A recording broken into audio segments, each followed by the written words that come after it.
Many people are showing interest in being a VTuber and are looking for tips and tricks on how to do that. Whenever I did my own content to help people with starting their own journey, one question was asked all the time, which was, isn't it too late to start now? Short answer is no. And yes, but also no?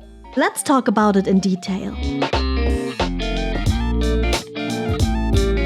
It has been several years now since VTubing started getting more and more popular. And compared to the beginning times, where it was a lot more of a niche, it grew into a gigantic subculture, which is also normalized now, to a certain extent. You see more and more VTubers being picked up by normal management agencies and taking part in non-VTuber content creator streams and videos. The line between quirky anime people on the internet and real life is being combined more and more each day. It is even a lot more common to mix VTubing with facecam content creation nowadays. One might say VTubing found its space on the internet and is widely accepted, which does not mean that everyone will like it or watch it, but it is a lot more normalized than 4 to 5 years ago maybe. The luxury of being something special did die down a little bit, and nowadays there are so many VTubers and you constantly see new ones coming and old ones going. There is a VTuber debut daily. And you might be wondering, will I even stick out enough? Is this a waste of time to try it out now? Well,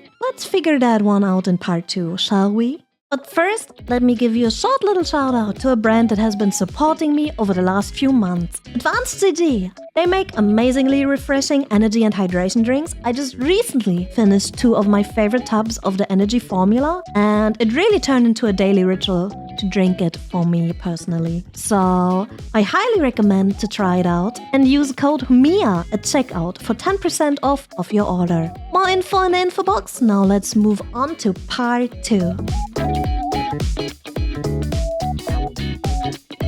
So, is VTubing too oversaturated to start now? Did we miss the perfect entry point? Some might argue that, actually. For example, back before VShojo and the English Hololive branch started, when the first VTubers in the West were starting to grow, maybe during the founding of VShojo and Hololive EN, that would have been an amazing timing, right? The scene still being small enough to stand out, but the hype around it also picking up. What about the time of the Rona, where content creators and streamers in general were doing great because of all of the extra time people spent at home? All of those timings would have been amazing to start as a VTuber. I'm not going to lie here. I sometimes even look back at those times and wish that I would have made my move earlier. But honestly, no, I do not think it is too late to start now. Yes, the scene is pretty big compared to the beginning times, but there's always a place for new, creative, unique creators somewhere. If you happen to be very creative, have a great work morale, or are straight up extremely entertaining, you will find your place in the scene, even if it is a little bit crowded now compared to earlier. One might argue that since the VTubing scene is growing, the interest of the watchers is as well. The more VTubing gets normalized in the eyes of the normies out there, the more potential eyes will be upon us weird animated fellows.